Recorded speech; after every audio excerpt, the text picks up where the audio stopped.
are right at about 2:07.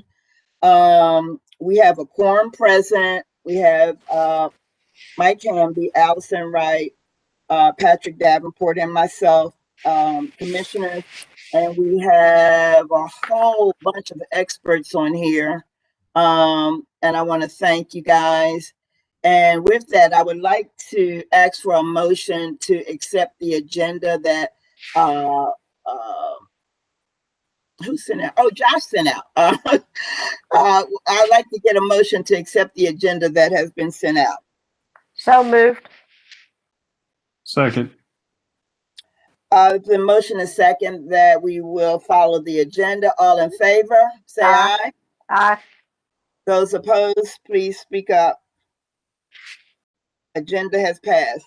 Also, Assistant Manager Edwards sent out our minutes. And I am trying to use two computers here. Commissioner Thornton, I read the minutes and I'll make a motion that we accept them. We got a motion to accept the minutes. Second. All in favor, say aye. Aye. All in favor besides Allison and I, say aye. Aye. Those opposed, they're not here. So we're going to move right along and we're going to start with the agenda. Josh, I'm going to turn it over to you. Hopefully, some of the thoughts that may not have jumped out in the agenda as printed, Josh, that you and I talked about will be interwoven in the discussion. So with that, I'll turn it over to you. Thanks, Commissioner Thornton. We appreciate it and glad to have everybody on today and continue the conversation from our last meeting. The first order of business was we wanted to touch base on a couple of the follow-ups that y'all brought up in our October meeting, which can be found in the minutes that we share with y'all before we get into the heart of the agenda. So the first follow-up was that, Commissioner Hamby and the entire Corridor Policy Committee voted to, filed a motion and voted to adjust the calendars specifically for engagement around the two corridor user groups, Atlanta Highway and Lexington Highway. And so, we quickly followed up with y'all with the new calendar, and we appreciate that feedback. We had extended that, and we recently came back to y'all with that work session. So do appreciate that feedback, and we took it to heart, and I think it worked really well. So I just wanted to follow up with y'all on that in terms of saying thanks. And we look forward to the engagement that's going to start here in mid-February for the next couple of months. Another question that came up. Yeah, and just for an update, Josh, what does that entail? Just a summary for those, and even for me as a reminder. What did that entail? Does that entail? What do we look forward to briefly in February? Right. So both Derek and Keith are on, and they could speak more into details in their update in this agenda. But in general, we're going to be rolling out surveys to the community that highlight the kind of project data concepts behind each of the projects outlined by the two corridor user groups to receive feedback from all residents on levels of priority, what projects they're most interested in seeing happen. That feedback then goes back to the user group, and they use that to develop priorities to then bring forward to you, the full mayor and commission, who then have the final say in those projects. So that doesn't conflict with what LRC is working on at all. So the LRC and Commissioner Wright, do you want to take that question, or you want me to? If there's some overlap that we need to make sure we're aligned with between this and the neighborhood transportation management, but that's we haven't gotten to that. We have several things on our agenda and LRC ahead of that, so we might get more done. I don't think Chair Thornton that we're working against each other, but I don't want us to miss a chance here to help since we do have two LRC committee members on this committee, Avita, we can make sure we carry it into the next. That's all I wanted to make sure, that we don't get caught up in bureaucracy and duplication and nothing gets done. So as long as we have a clear, path of communication, because surely if we do this from the Carter Committee, it could help the LRC committee to move forward. So that was my point. But thank you. That's all I wanted. I know we're working within the hour, so that's that. Yeah, and another thing to add to what Commissioner Wright shared is, in terms of what the LRC is looking at, those are neighborhood streets, with different speeds than the corridors that we're tasked with looking on this committee. And I know TPW Director Steve Decker's on, and his kind of follow up this on the agenda. He can speak a little bit to that and kind of the difference between the two. But I do agree, they're very similar and they're focused on the same thing, which is keeping residents safe, making sure people follow the speed limits. And so I think they are really kind of connected, and it's important to think about them as a team. So it's good that there's so much LRC representation on this committee. I think that's a good thing. The next follow-up, I'm going to kick this to Brad, our planning director, Brad Griffin. Commissioner Wright had asked about looking at moving mailboxes across the street as a future discussion. Brad was just going to give a quick follow-up on what he's learned as he's dived into that question. Sure, I'm unmuted here. Okay, we reached out to, he was a kind of a district level manager out of the Atlanta office of the Postal Service. And, I reached out, asked him, what had been requested. And I honestly, I thought that they would just come back with a very short answer that they weren't interested in even talking to us about it. But they did not say that, which was good. But what they did say was, in order for them to give us any cost estimates or evaluated responses, they needed to know some information. And that information was generally, is there a specific area that you're interested in doing this, or countywide? And the next thing they need to know is how many addresses are we talking about by zip code that will be involved here. And then if we were to give them that information, they could give us some type of a estimate of interest, probably for lack of a better words. But, so that just raises a super complex question, is, from a standpoint clearly of how many parcels are in a zip code area, we can do that. But to take it to the next step of how many parcels in a current zip code that has the mailboxes on the opposite side of the street, I don't know how we're going to do that, other than a street by street assessment in person of how it works, because Postal Service didn't offer to tell us how many there were. They said, you tell us how many we're talking about and we'll tell you how much it's going to cost and if we'll do it. Because I think there's probably also a fairly significant logistical resource issue with it too. If we move them all to the right side of the street, then instead of going down the street once, they've got to go down the street twice in two directions. And I'm one of those people. I mean, my mailbox is across the 50-mile-an-hour speed limit road. Love to have it on my side of the street, but as a committee, how the resources involved with trying to get them some information, or if there's interest in maybe pulling a pilot, of a small area that we know there are a lot of problems, just to see what kind of response we'll get from the post office if we actually do give them some numbers in a small geographical area, and see if they're interested in doing it before we get into a work effort that could take years to pull the information. Okay. Avita, can I ask some questions? For So Brad, you didn't find anything that mandates it? I mean, we really do have to have their permission to do this? Absolutely. The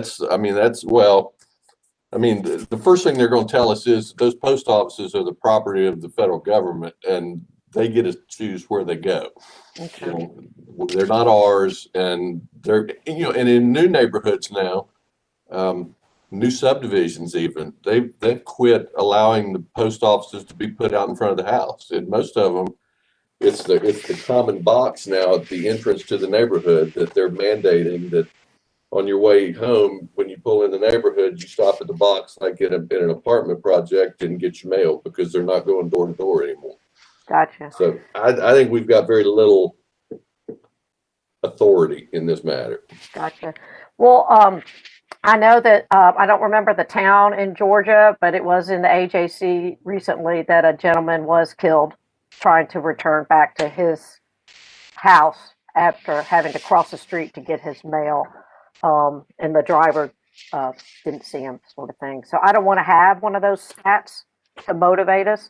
Sure. So, in the name of making sure at least six commissioners of the 10 want time and effort put in on this, is this something that maybe we would ask at a retreat to see if it's has the momentum from the full mayor and commission for the time and effort? Is that the next approach? I think for me, if that's a recommendation that you would like to lead, Commissioner, right? I don't see no reason that I would support taking it back to the commission. And I would also, if that is going to be a recommendation, what I could support is doing a small pilot program and seeing how it worked out. But you're right. You don't want to wait till a disaster happens to be reactive.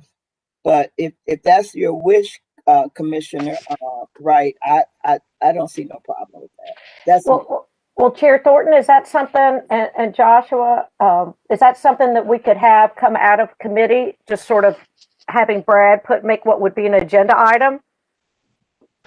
I think that, so just, I think the hard part for us at this point is we don't know what the cost would be. And so one advantage of just maybe having a couple addresses to run by the Postal Service would be to see what their reaction was and see what the dollar amount might be. So then we'd have an ability to kind of quantify potentially even a pilot. So right now, you know, that we wouldn't know in that agenda item what we really needed to designate to it. So I think that is probably the best next step for us, is if there's an unsafe place that you want us to first propose in an email response from Brad to the contact we've made, we could then start to more fully understand and bring back to y'all next time we meet kind of what the response was.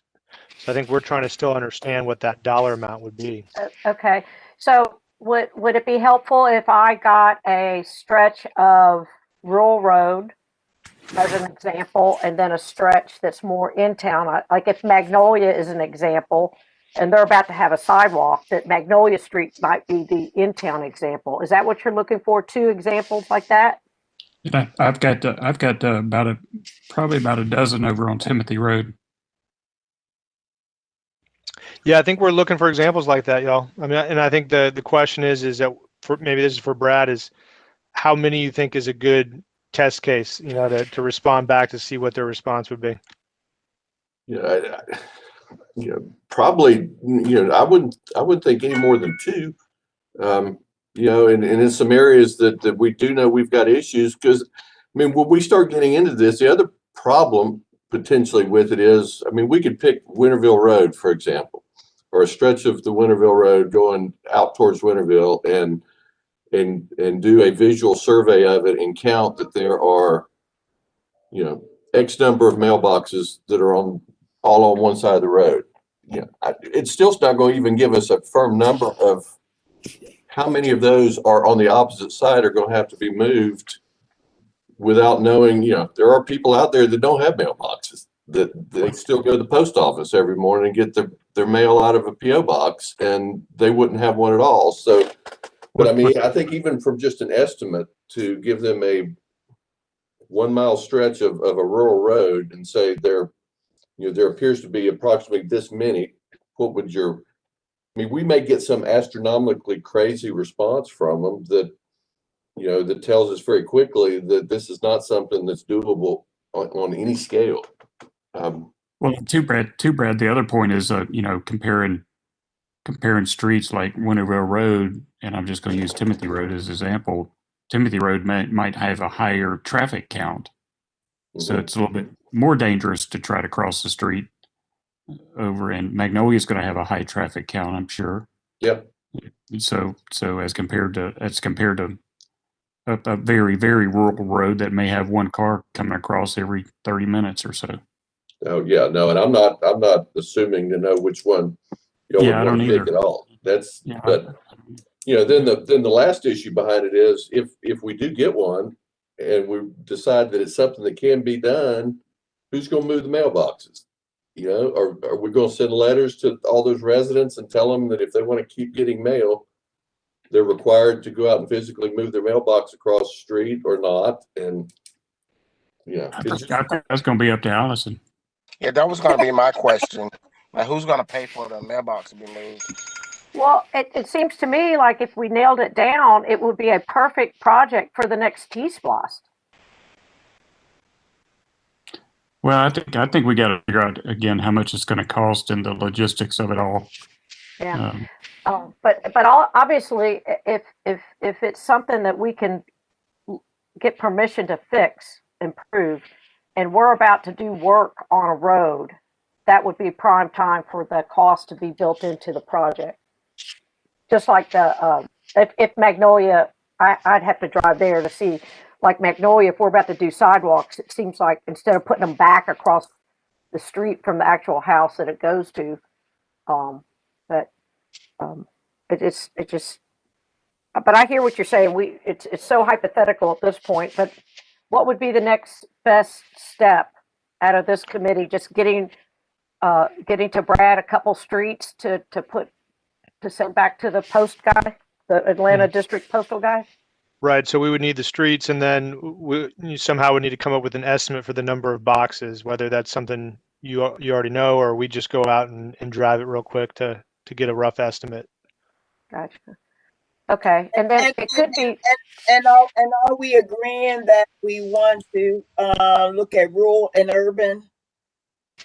And I think Brad suggested 2. Or I would say no more than 2 and make them short streets if you can, please. Until we know what we're getting into. But I mean, the guy has been super, super open to talk to. He's responded very quickly. And my guess is that we're going to get to a point with it where they're either going to continue to be that way, or we're quickly going to find out that there's way more involved in this because we're dealing with federal government than we've even considered. And Right. The only way we're going to get to that point and find that answer is to give them some numbers on something. Hey, Brad, can I ask this question instead of like being specific about which streets, so that we don't either get people's hopes up or are not able to do the project? Can you just give the guy some hypothetical streets, or without much? You see where I'm going? Like, we have an urban street A in Athens that has this many mailboxes, and a rural street B in Athens that has this many mailboxes. Can you tell me what all that would cost? I would be happy to ask him that question and see if. I mean, it just make it easier, I guess. Yeah, how far? Because there's so many variables here. When we actually get to real life, that I'll see how far he'll go with. Right. Like a two lane 55 miles per hour would certainly have a higher priority. Right. Than one lane. But I think too that some of these people that have a P.O. box, it might be because they don't want to have to cross the street to get their mail. Could be. Okay, so it sounds like this can move to our next meeting, Chair, or we'll do email information.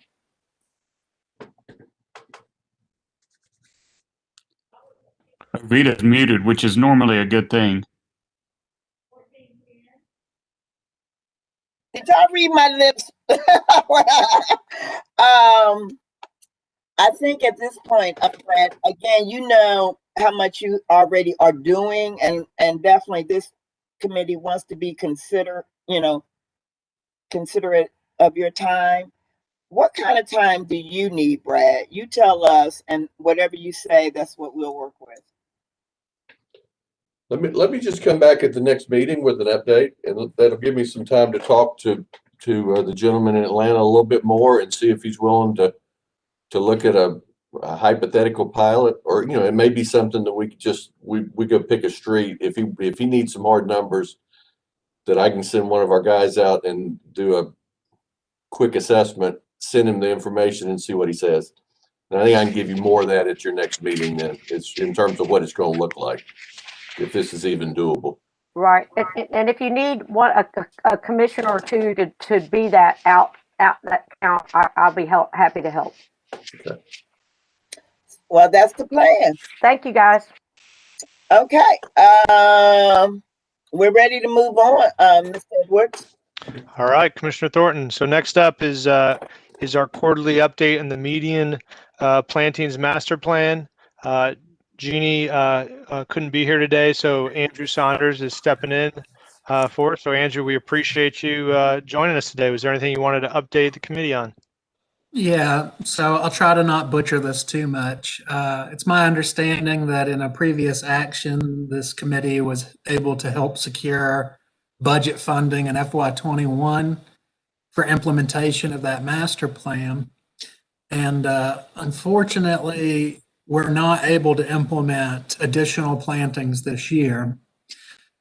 There's a variety of reasons for that, but first and foremost, we just lack both the labor and the materials to sustain these plantings after they're put in the ground. And I'll explain that a bit more in a minute. And then you layer into it coronavirus staffing impacts, highly scaled back use of trustees. And if you've probably noticed this year that we've been behind on mowing on both parks, facilities, and rights of ways. So I've been working with Jeannie for quite a while to try to quantify what are the operational impacts associated with this. And I'm going to try to share a screen here with you. We've actually built a tool. Can you all see this Excel screen? Yes. Yes. Yes. Down shortly, and I can share this with you all if you'd like to play with it in your own time later on. We really, once we've planted a site, we have general maintenance that needs to occur, and that typically would occur every 2 to 4 weeks, and that would involve trimming back bushes, picking up litter, treating weeds and other pest plants, and then watering if there is a dry period. We have mulching that typically needs to occur once a year, at worst once every 2 years. One advantage to us is that is normally done in the dormant season. We have pest management, which is predominantly weed control, so having to put out both fertilizer and pre-emergent herbicides to prevent some of those weeds from coming up. And then we do some plant replacement throughout the year. And so if you play with this model, what you really get to pick is how big is the area that is going to be planted and how often are you going to visit it. And then down here in the bottom, it's going to tell you what your resource allocations are that are needed and what the operational impact is to our urban mowing cycle if those resources are not provided. So if you look at this, you see that what's currently slotted in here is 2,500 square feet of beautification visited every other week. In order to sustain that, we would need about almost $14,000 of operating impact to the budget. And if we don't receive that, then we're going to be falling behind by approximately a day on our urban mowing cycles. So when we look at the work that has previously been done along Danielsville Road and the roundabouts and the various pedestrian refuges, Epps Bridge and other areas, we actually today have around 30,000 square feet of beautification in the ground. And what we can see here is what we've actually incurred is worst case scenario. just if nothing else was given, we would need $15,000 a year in materials to sustain maintenance of those areas. What we actually really also need is a full-time staff position and some contract staffing supplement. We're actually close to a point of needing 2 full-time staff members to sustain the beautification areas that have been in the ground. Because we have not received those resources, we're running approximately 2 weeks behind on our target 4-week cycle in town. And that's why you all were hearing from your constituents quite a bit over this year about longer grass and areas that were previously mowed that were further from the right of way or from the road edge that were not mowed until perhaps even now, where we're playing catch up.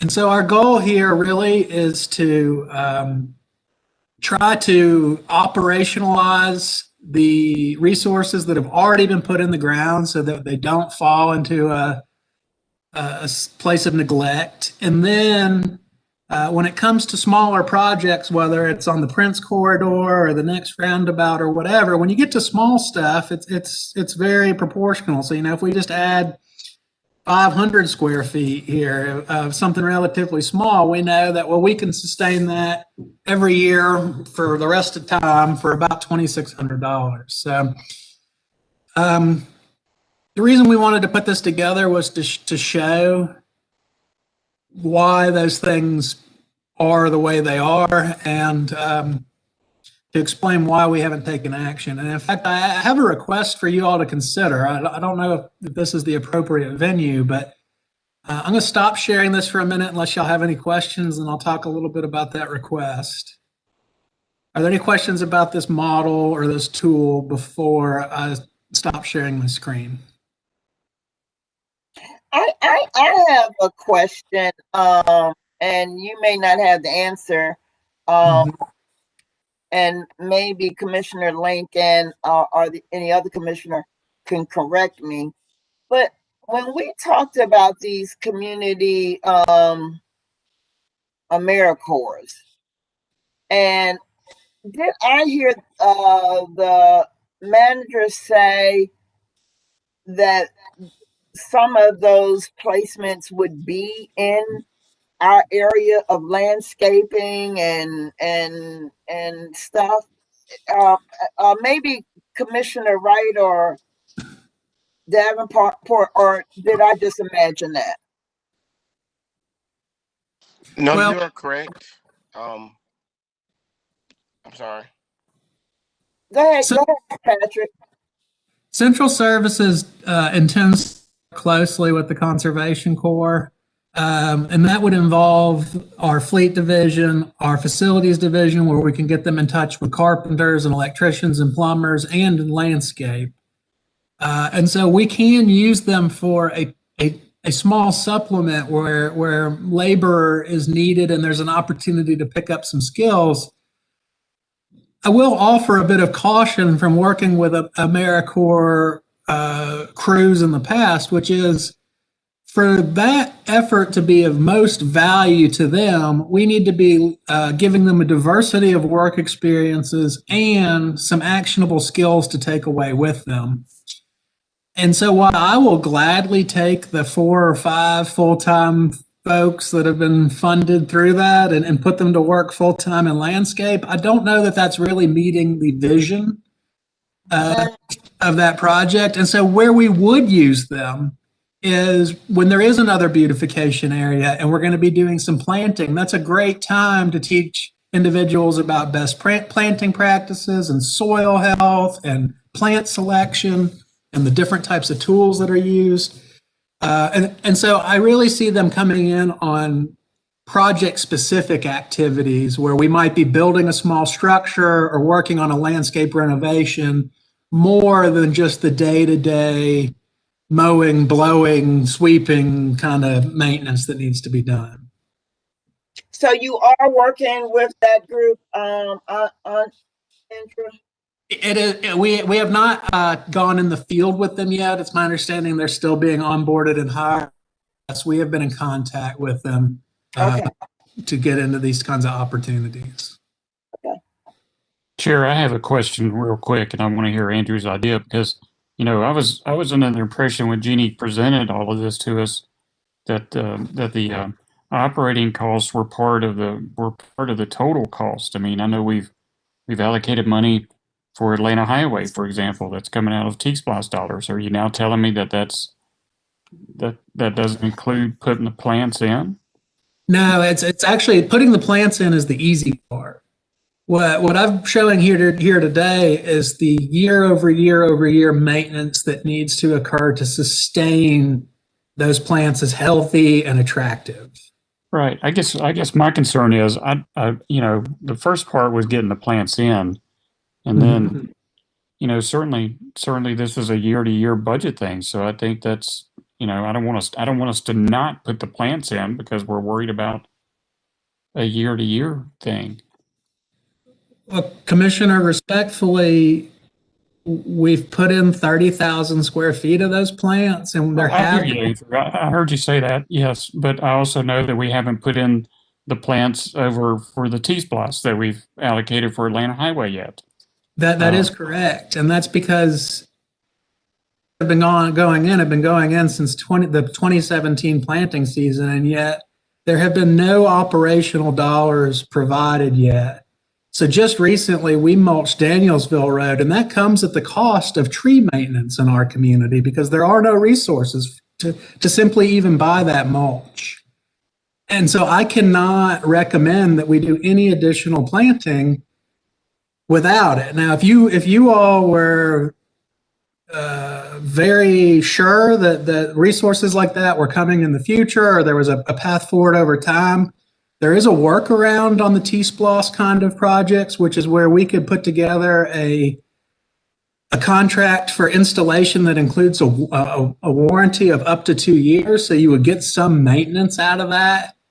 But after that 2 years, we end up just adding to that cumulative impact if the resources are available. I guess what I'm saying is we voted for that. I'm just using the Atlanta Highway T-Splosh as an example. The full Mayor Commission voted to move forward on that, so we need to move forward on it.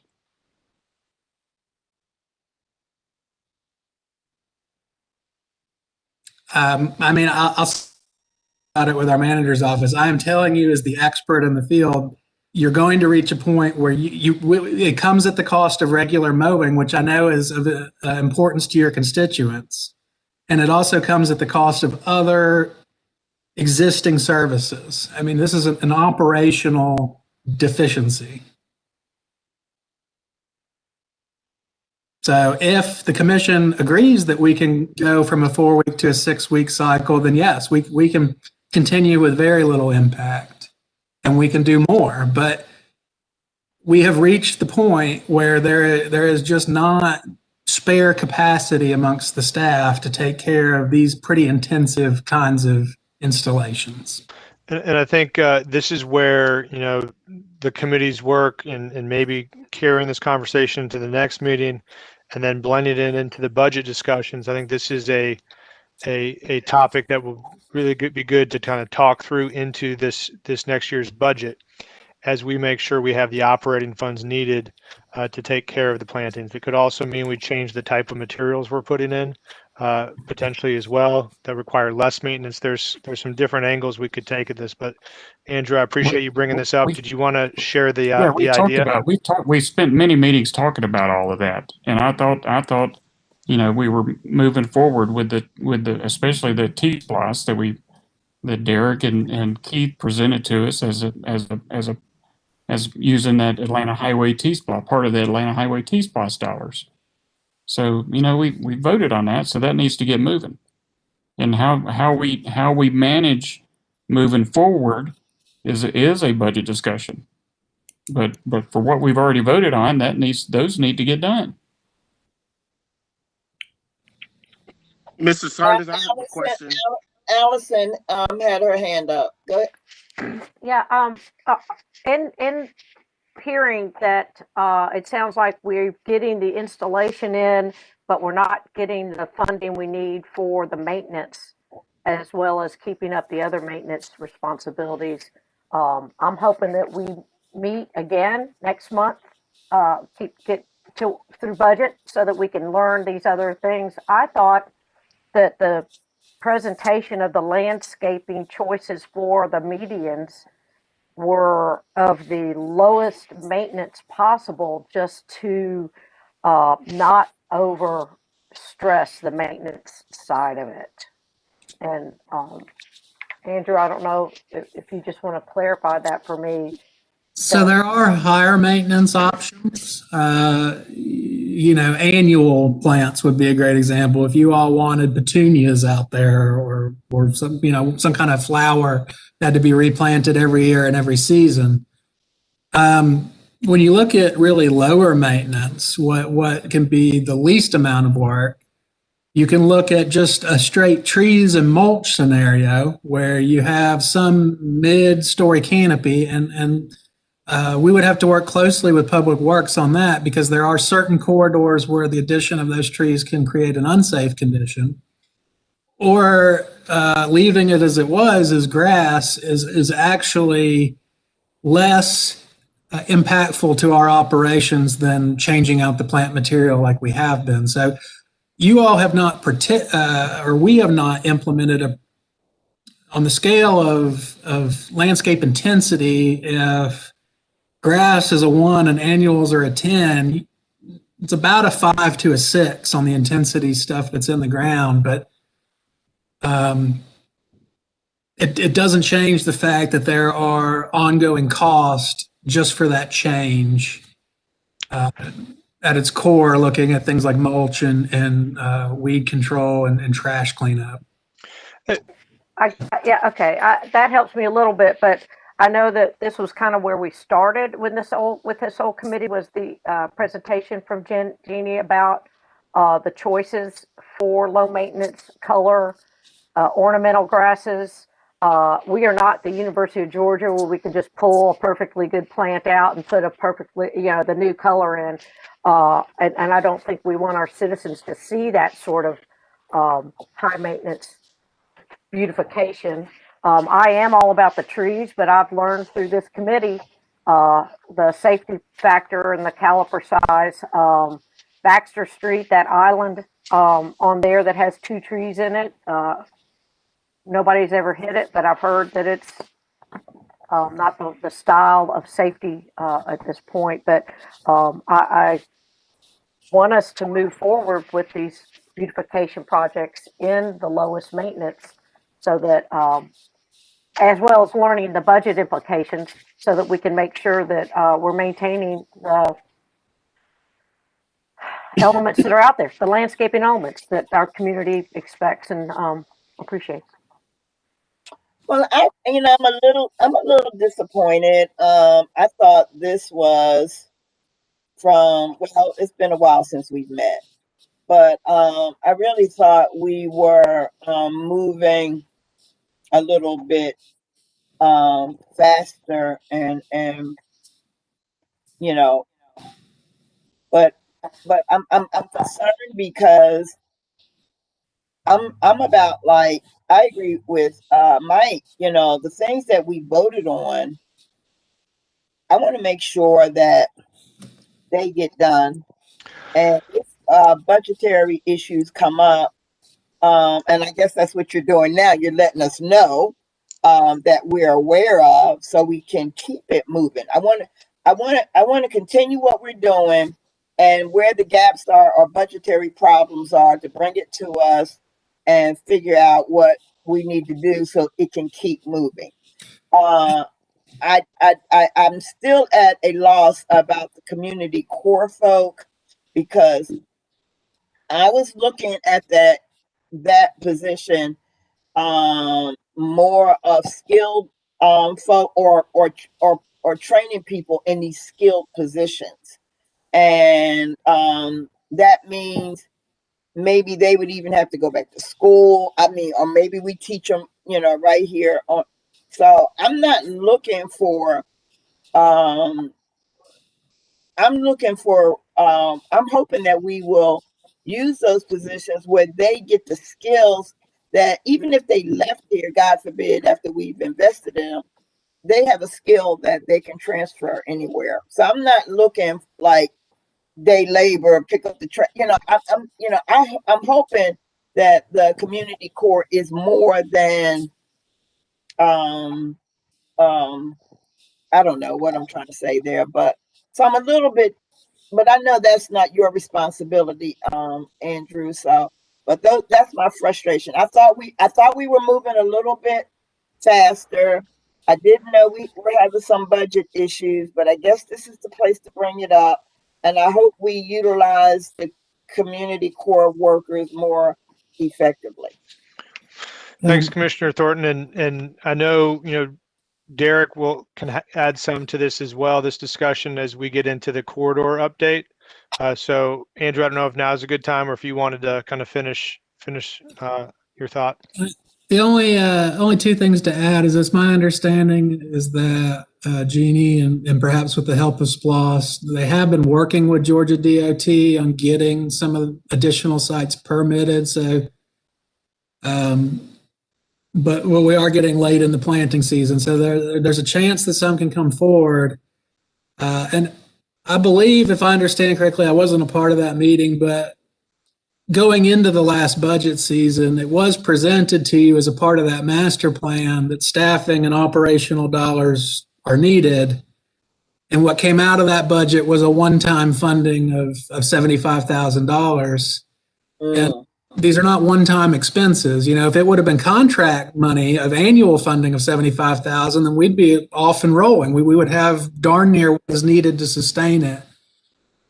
So we appreciate your support. One thing that this committee might want to consider with that one-time funding, because some of these other new installations can be T-SPLOS funded, is if a portion of that, if y'all wanted to dedicate that to materials for existing plantings, we've mulched Danielsville Road. I explained that came at the expense of tree care. We could probably go ahead and work in mulch and care for these areas in our other places, but we need the money to buy the materials. Coming into the department, I've assessed all of the budgets and we've rebalanced. And unfortunately, our landscape division just runs the leanest. And so I have the fewest tricks up my sleeve to offer you when it comes to going above and beyond day-to-day operations. But certainly look forward in continuing that conversation with you about how we can get a little more innovative. Thanks, Andrew. And you're right. Yes, it ended up being 75,000 in one-time money. It didn't start that way. And you also brought up operating needs last year that weren't able to be funded. So I think that's the lesson learned here is, we've got the one-time funding. The question is the sustainability of it and next time prioritizing the operating funding potentially over the one-time funding. Well, what's being done with that one-time funding right now?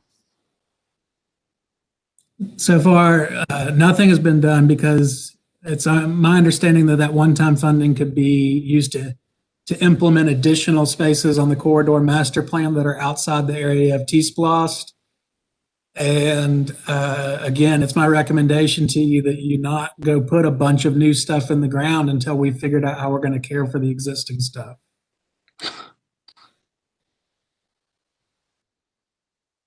So my recommendation to you is that we take a portion of that and put it into materials for the care of existing stuff, and I'll scrounge up the labor through this dormant season. And the reason we're bringing this all to you is it started here at the Corridor Policy Committee. We want to be open and we want to share where we're at, and I think that that option is on the table. So Andrew, I appreciate you for sharing that. Well, if that's the only option, that's fine. But it's a bit disappointing that we've been talking about this for a while now, each meeting for over a year, and we've also voted on it as a full mayor commission for T-SPLOS over Atlanta Highway, and now y'all are saying none of that's going to get done. Well, Derek's going to share about that one here in a sec too. So. Well then, and so then I just want to be clear. I hear Andrew's recommendation.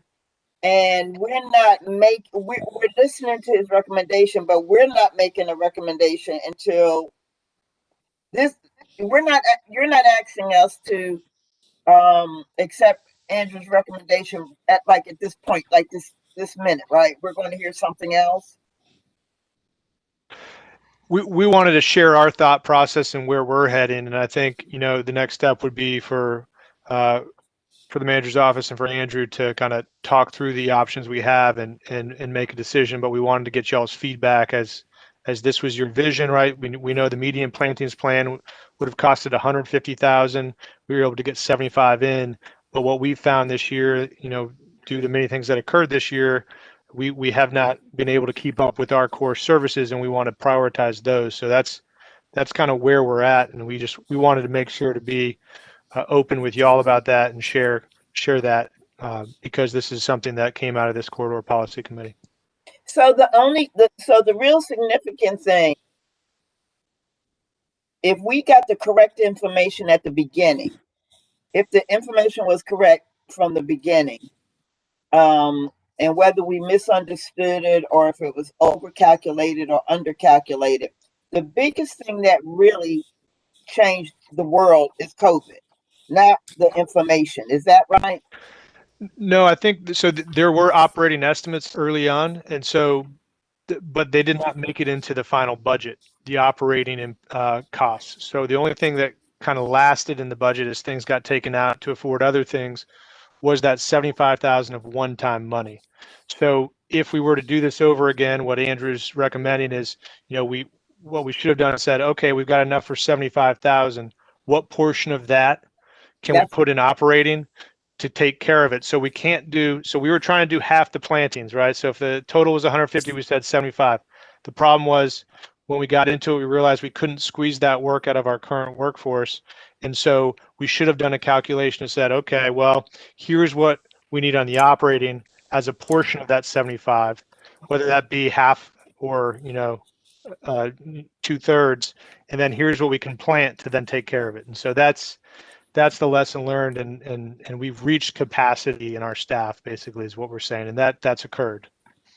Okay, and that's what, and I appreciate that because, I appreciate that, and I guess that's the point where I know I supported it based on the information that was given at that time. So, but thank you.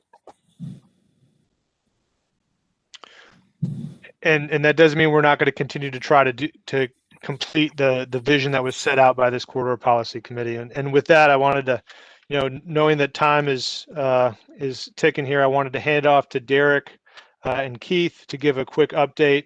Y'all have heard recent updates on the Atlanta and Lexington Highway, but I wanted to give them the opportunity to talk about Prince Ave, and Derek had some stuff to share on the other corridors as well. Thank you, Josh. Very quickly, I know the conversation on the plantings really revolved around the ongoing operational dollars, but I would like to share as part of that conversation is the program that Commissioner Hamby mentioned on the T-SPLOST program, where you approved up to 3 planting locations. One of those, Andrew did share, one of those is in the permitting process with GDOT. And the pricing is going on for that effort right now, so we can hopefully get that installed. So that I want to assure you that part is moving forward. So, and then the other 2 areas that was identified in the corridor planting plan are in areas within the proposed GDOT project, and that's in our conversations with them. We don't believe we're going to be able to get anything permitted in that area because they don't want to permit something that would be tore up here recently in future construction. So I want to hear that a couple, especially as the T-SPLOST program and the Atlanta Highway program specifically, a couple of those planting areas, we have moved those forward in those efforts. Unfortunately, 2 probably won't move forward because of the future GDOT work in a couple years, but we are moving forward with the other one as we speak. So hopefully you'll see that come forth in a timely manner. And just to kind of connect the dots, that's the one that Jeannie was speaking about last meeting, and Commissioner Wright had asked for follow-up on. So I just wanted to make sure y'all knew we were working on that. And then moving on to both the Atlanta Highway and Lexington Highway, this body last meeting, requested and suggested that we delay some of our public input to get away from the holidays, and I believe that was the right decision, and I want to thank you for that guidance. It's allowed us to actually go back and as we shared with the Mayor and Commission work session this past couple of weeks, that it's allowed us to, I think, build a more robust opportunity to go out and really further the effort that's going to be put forth. And from a scheduling standpoint, again, as we shared a couple of weeks ago, launching that effort here in a week or two, pushing that out on a digital platform, and we're also scheduling or working on scheduling our in-person sessions. We still want to get out to people. We still want to have our pop-up tents and public areas that we can get in front of people at walk-in locations, the grocery stores or sports, Academy or Publix or Lowe's or Walmart, those types of facilities for both the corridors. And we're trying to get those scheduled so we can get those published in those time frames. One of the things we shared or has been shared, and I think is had a wonderful conversation this past Monday with the Neighborhood Leaders Program, and all 16 of those members are to me they were excited to get this information and what we shared with them in the program moving forward and how to get that public engagement. They're willing to work, and they've even asked for additional updates from the government, and the manager's office will help facilitate that.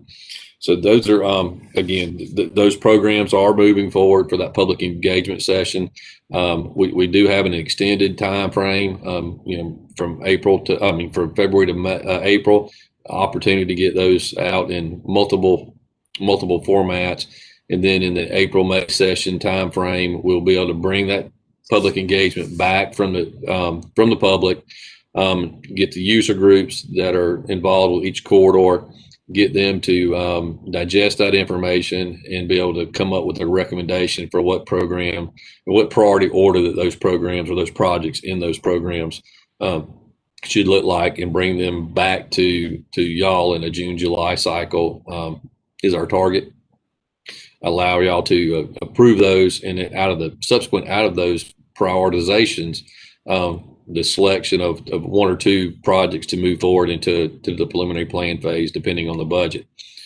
May not be the first priority based on what the budget looks like, but again, the part of that program is allowing us to set up, I believe Commissioner Wright mentioned the next T-Splost earlier in part of the discussion, but having that priority list will allow the Mayor and Commission and the subsequent departments to utilize that as a potential information for those next projects that could be considered for T-Splost funding. Again, those two corridors and really revolve around several broad categories. Transit is one, of course, and then the bike ped movement is the other. Traffic management and safety, the roadway type configurations, and then again, going kind of back to the plantings, regardless if it's just a standalone planting project or it's improvements through an intersection or a roadway alignment. What we can do, it's part of that project is to increase the aesthetics and the beautification of any project we do.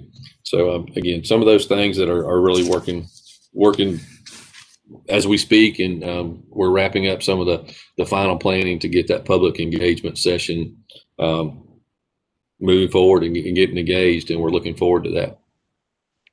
Thanks, Derek. Keith, did you want to share about? Sorry, can I ask a question real quick from Derek? Yes, sir. Derek, so the corridor Lexington Atlanta Highway, that website will go live February 1st, right? That's our target. Yes, sir. We're working with PIO. If it's not February 1st, it'll be a day or so after. But we will inform as soon as it goes live. We will inform the manager's office, and I assume they would be more than willing to share with all the commission that it's up. Okay, and remind me how long we're going to be taking public comment on this? Through mid-April. Okay. Thank you. Yes, sir. Okay. I think I'm going to hold my question to after Steve speaks. So I'll turn it back over to you, Josh. All right, Keith, did you want to share about Prince Ave real quick? Sure. I'll just give everybody a quick update. We're several months behind the Atlanta and Lexington corridor. We get started a little bit later, but So our group has met 3 or 4 times now. We have a really good group. We have 6 citizen member and 4 staff members on that committee. They're all very much engaged in the process. And what we have been doing in these first few meetings is taking the corridor and going over the proposed GDOT project that is has the approved project concept report from GDOT that's, I think, scheduled for construction in 2023, which is basically a repaving effort. But there's some opportunities with that the Prince Avenue User Group wants to get in, and GDOT has been willing to hear from the group and Mayor and Commission things they might want to add in that project at our expense. And so we have gone through that, been going through that corridor project of GDOT and looking at different opportunities where there's mid-block crossings, intersection improvements, plantings within the new medians that are going to be put in. So all those different options to develop a package similar to what you have will be going out for Atlanta and Lexington in a week. We'll be putting a package together similar to that. Of course, we'll show that to Mayor and Commission first, and then that we would also put out for public engagement. And this gives us a chance to see what works and doesn't work, what we might need to change from those other 2 quarter as they go through their public engagement process. If we need to make adjustments, we have that ability. And so we're following right behind them in that process, but hopefully we'll have a chance to pick up any lessons learned from what they do. Keith, how were the committee members chosen? To me, they came from the manager's office. It's my understanding that the manager took input from some commissioners for those, and other than that, I don't know exactly what method he used to pick them. But we have residents that live in the area. We have AIM Commission member on the group. And how long have you been meeting? We started just before the end of the year, and all of our meetings have been recorded. So the YouTube links are available for those. The minutes are published and gone through, and all are on the website. And if we can easily get links for those to you if you'd like those. No, I'm good. Thank you. Sure. Great. Any other questions before we touch on the last topic? All right, y'all. I know I should never promise we'll have a meeting under an hour. That's on me. So I apologize. The last item, we can always cut some of it to the next meeting, but I want to introduce our TPW Director, Steve Decker. Remember back to our last meeting in October, he was going to work with our TPW team, and Stephen Bailey is here as well, our Assistant Director, to look at historical data to then bring back to you. And so that's what they have today. And I'm going to hand it off to him. Okay, thank you. Good afternoon. I'm going to have Stephen share something in a second. While he's setting that up, I'll give you a little explanation of what we've done. We're using an intern and looked at, we now have 5 years of crashes on this document that you're going to see. And the reason we go 5 years is it's all going back to what we're going to work with DOT in the future. And everything is on a 5-year cycle, and that's a standard traffic engineering principle. So we're looking at 5 years, and when you see this map, it'll make more sense. And while he's setting it up, I do want to answer a couple of questions I know have come up. I know the NTMP, it might be a bit confusing, but the intent of the neighborhood traffic management plan, or that policy, is for residential streets, typically roadways, 25 to 30 miles an hour postings. And when you get out of that, you leave that NTMP realm. I know we have some other issues that we want to talk about, but I've had discussions with Stephen and with our traffic engineer, Tim Griffith, about what we need to do. When we're looking at these crashes, of course, those streets are going to be inclusive, but we may need to use our roadway safety audit team, and we may need to collect some speed data and other type of data, classification data, to see if we can address some of those other locations as well. It's not part of the NTMP, but I think it's something that we've looked at in the past, but we can expand that. Stephen, if you go ahead and explain what you covered there. Sure. So this will be a quick overview for y'all. And one promise we can make is that soon a map like this can be available without a staff login. So this is something that you could parse through it at your convenience in the near future. What this shows right now is an overview of the last 5 years from 2015 through 2019 worth of crash data. And we've had our traffic intern working on our GIS traffic intern working on this for a while now. It's composed of over 23,000 crashes, so it's a lot of data in there, and it has 2 layers. So there's what you're looking at right now, which is a heat map layer, and it shows the overall problem areas, which would be identified in clumps of crashes. It also has a layer as you zoom in. As you get closer to the street layer, it creates a dot layer where you can actually learn about individual crashes and know that all of the personal information has been scrubbed from all of this even before TPW gets a hand on it. But when you zoom in, you can click on individual crashes and learn more about them. So this is the start of a tool that's going to be really useful for a lot of things, including our Vision Zero initiative, the safety corridors program, really a whole lot that can be gleaned from this. But to kind of show you how the tool works really quickly, over here on the left side, there's filters that help us analyze the crashes themselves. So you can, of course, filter by year. You can filter by the severity of the crash, right? So whether there was minor, serious, fatal injuries involved. You can also filter by the type of user that was in the crash, right? So that would be a motorist, pedestrian, or cyclist. And then these next 2 are really interesting filters. It adds in from the police reports the contributing factors of the crash. So whether it's aggressive driving, distracted driving, under the influence, failed to yield, there's a lot in there. But you can pull, once you've chosen a section to look at, you can really filter down by the factors. And then finally, the type of safety equipment that was or was not used by the members of the people that were involved in the crash. So that's a really brief overview of the tool. As Steve said, one thing we'd like to do is go through here for the sake of the safety corridors and pick out some areas that would be a good pilot projects based on this data.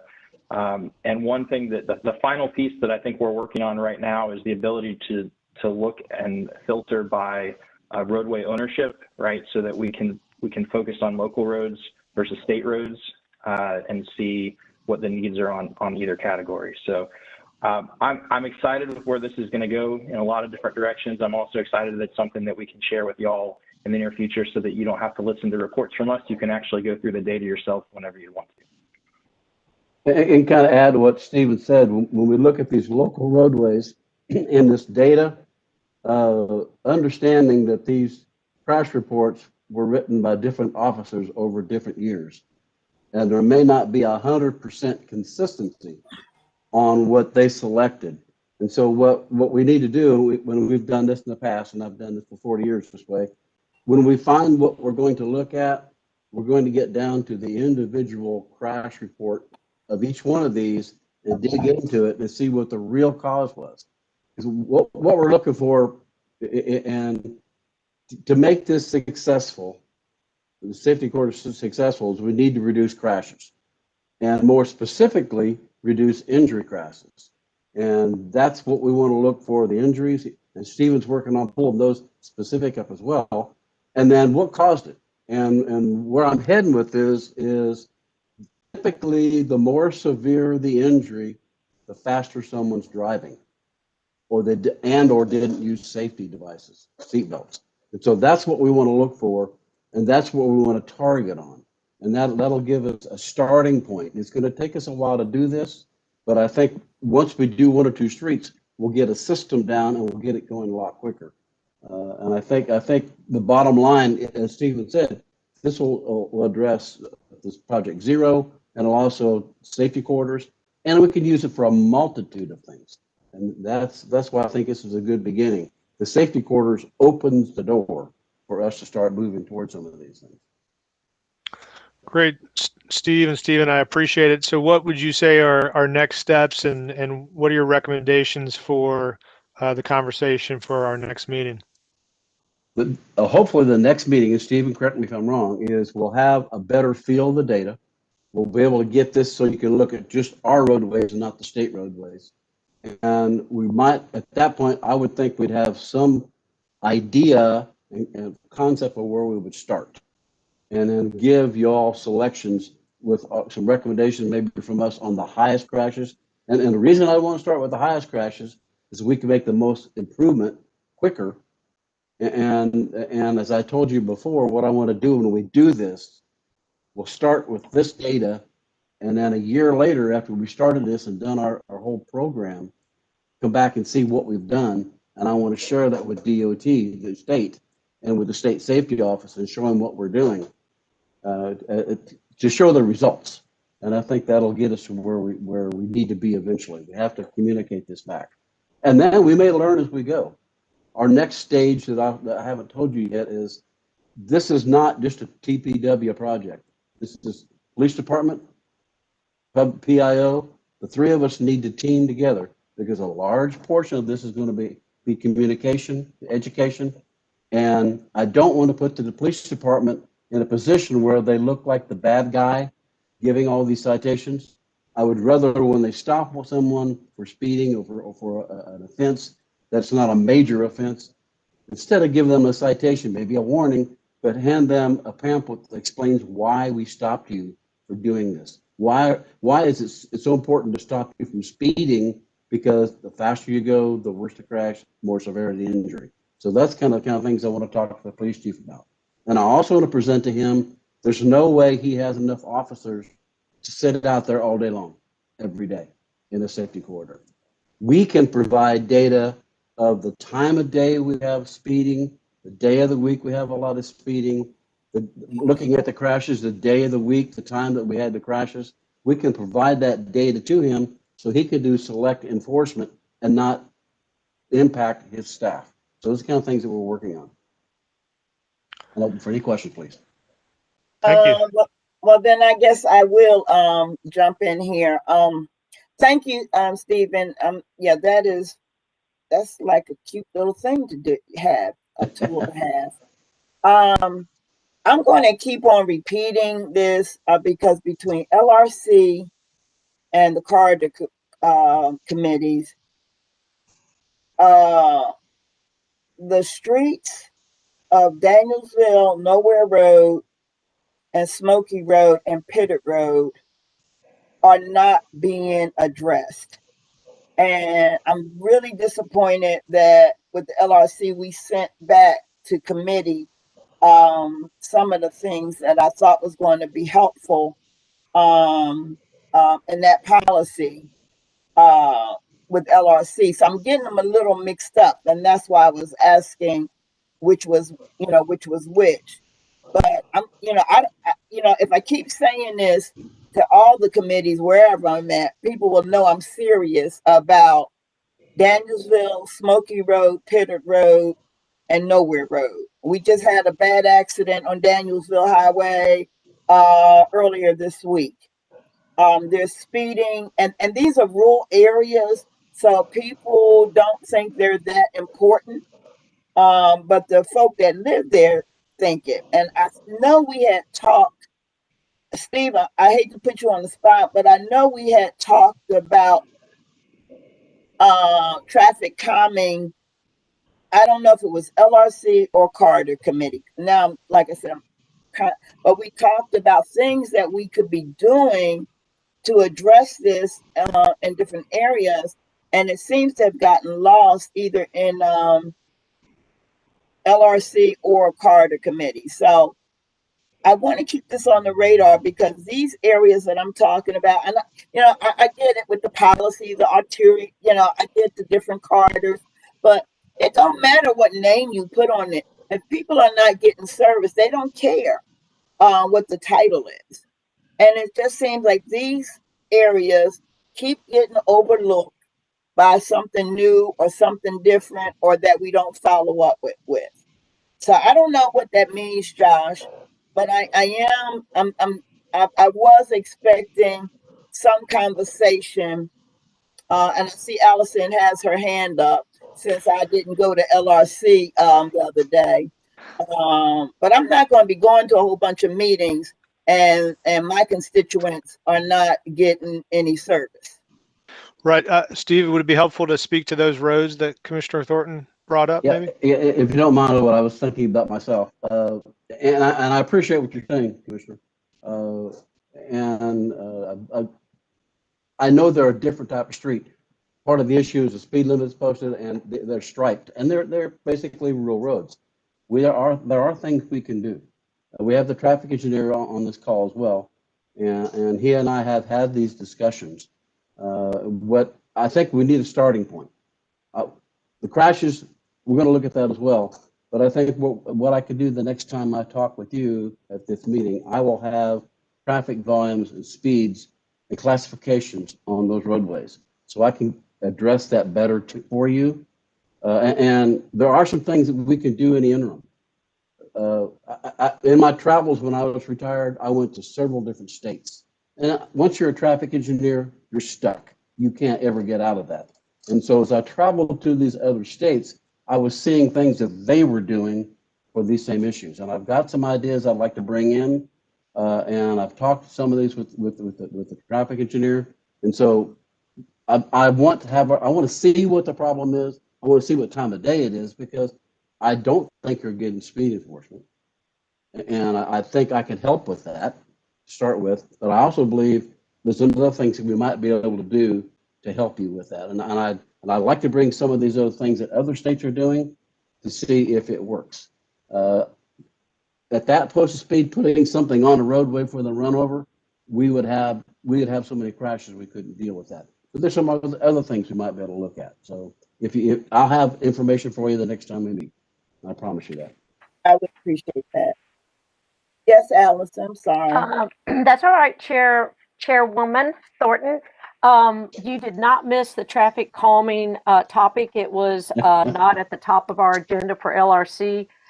Since it went out of committee and came back, I'm going to have that, Steve, at the top of our agenda for next LRC, which is going to be the first week of February, so that we can go ahead and get that baby back into the Merit Commission stuff. I'm not sure if what came forward for it to go out of vote is going to change. We can talk it back and move it back. But Abita, I read the minutes. We were supposed to do something and do some really serious 3 months assessment to get this stuff covered. So I'm gonna put that at the top of the agenda for LRC. So we're not having so much time in between, because you're right. We were supposed to drop that out. So know that I'm going to get that at the top of the agenda. Thank you, Commissioner. All right. With that, Josh, I'll turn it back over to you. And no, before I do that, Commissioner Hamby, Commissioner Davenport, Commissioner Wright, is there anything in closing you guys want to add or thoughts before I turn it back to Mr. Edwards? Just to make sure I would like for us to meet monthly till we get through budget to make sure we've got everything covered. Yeah, I think so too. Mike? Yeah, I agree with that. Thank you. Okay. Yes, Steve? I'm going to have to, I won't have everything for you next month. That's going to be a little difficult because that's pretty close. And so it might take me at least 2 months to get that. I thought we were going to meet quarterly or something. You know what? Bring us something next month, okay? I can bring you some concepts. Bring us a little something. How about that? Yes, ma'am. Okay. To the staff that is on, I want to thank all of you. And I'll turn it back over to Josh, and afterwards we'll ask for an adjournment. Y'all just answered the one question I had, which is when you wanted to meet next. So we'll look for time on everybody's calendar at the end of next month. Thanks, everybody. Can we get a motion to adjourn? So moved. Second, Bonnie? Oh, Aye. Mike, are you already adjourned? Second. All in favor, say aye. Aye. Thank you, everybody. Thanks, everybody. All right. Appreciate it, Chair, Have a good day. and all your work. Thanks.